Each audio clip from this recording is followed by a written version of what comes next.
What is going on, guys? I'm your host, Beau. Welcome back to another movie review.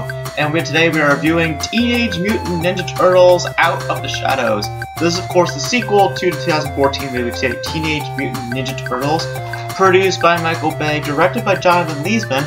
But Jonathan Leesman is not back for the second one. It is instead directed by Dave Green.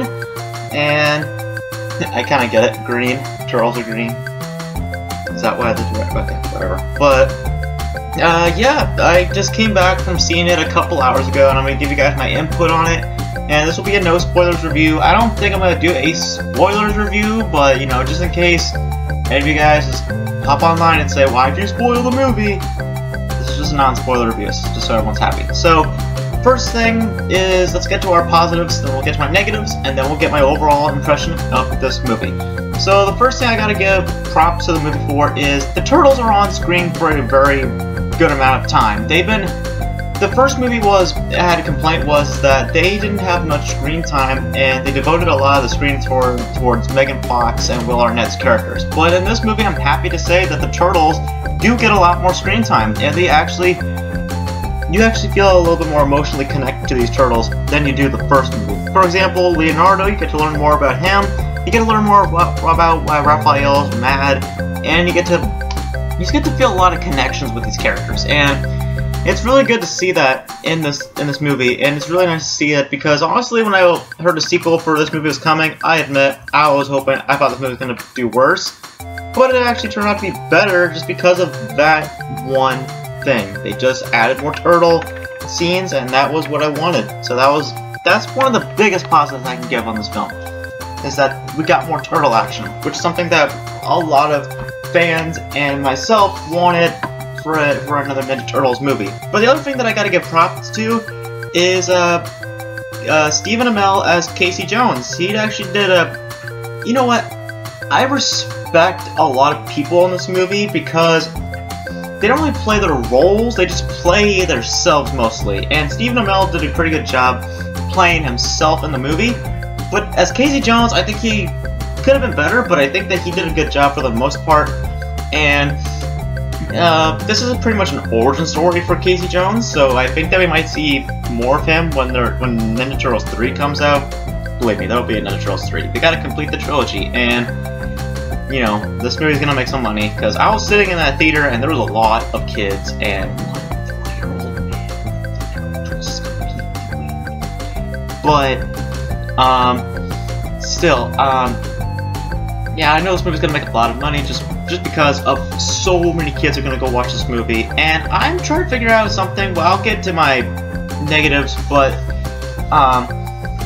yeah, the things I love about this movie are the Turtles. I like Casey Jones. The other thing I like about this movie is Tyler Perry as Baxter Stockman. He actually did a pretty good job because Baxter Stockman's supposed to be like this wacky kind of character, and he did a pretty good job for the most part. He wasn't there mostly, but when his scenes are there, he was pretty good as Baxter Stockman.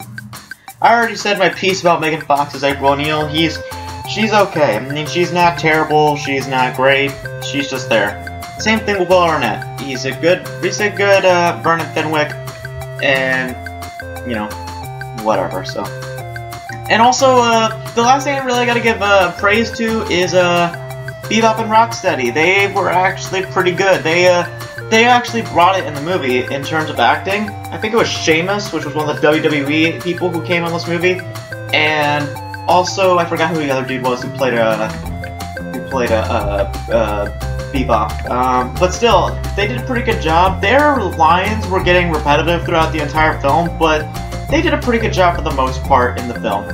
So those are my positives about the film. Now let's get to the negatives about this film. It's a bad script. This is just, you know, it doesn't have a plot. This movie doesn't really have much in terms of plot. It's just, let's get to point A, let's get to point B, let's just get this thing wrapped up. And there's also a character in the movie, which I will not reveal because some people do not watch trailers, but there's a certain character in this movie that is, you know, really good, really cool. If you're a Ninja Turtles fan, you'll love this character, but he doesn't serve a purpose. Like, this character does not serve any purpose in this movie, and he's just there just because, you know, it's just for fan service. But, you know, it's also you know, Michael Bay saying, hey, we can throw a robot into Ninja Turtles if we want to.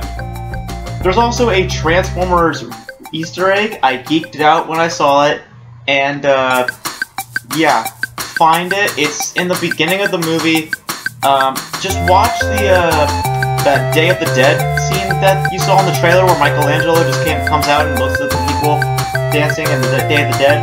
Watch that and you'll see a Transformers reference / Easter egg. It's funny and I laughed my butt off when I saw it. So, the other thing that I really didn't like, but this is just a minor negative for me, but Brian T as the Shredder. I gotta say, Brian T as the Shredder was good, but he didn't do anything. Like, he really did not serve a purpose in this movie. I feel like the movie should have been more focused on the other character.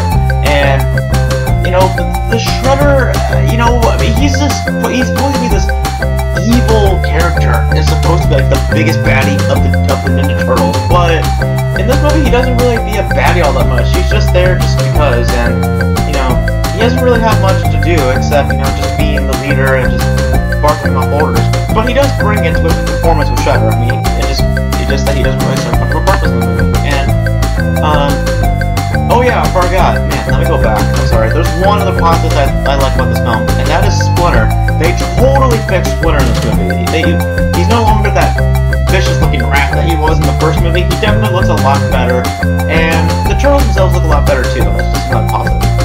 But, yeah, overall, guys, Teenage Mutant Ninja Turtles Out of the Shadows was an okay movie. It wasn't great, but these are my opinions, people. That's just how I feel about the movie. The movie got like a 37% at Rotten Tomatoes. Do I think it deserves the 37% at Rotten Tomatoes? Yes and no. I think that the movie is fun. It has a lot of charm to it, and if you are like me and you love nostalgia and you like just casual kids movies, then you'll like this movie. It's a decent movie. Overall, guys, I'll give this film like a 6.5 out of 10. It's a decent film. It's worth your time to watch if you're a Ninja Turtles fan, and if you're just looking for a casual kids film to watch, go watch it. So, that's it for this review for Teenage Mutant Ninja Turtles Out of the Shadows. Hope you guys enjoyed it. And let me know in the comments below how you guys feel about Teenage Mutant Ninja Turtles Out of the Shadows. And let me know what would you guys want for a Ninja Turtles 3. So, let me know in the comments below. And if I am going to do a spoilers review, I'll probably do it tomorrow. So, that's it for this review. Hope you guys enjoyed it. As always, with these videos, Beau out. See you next time. Peace.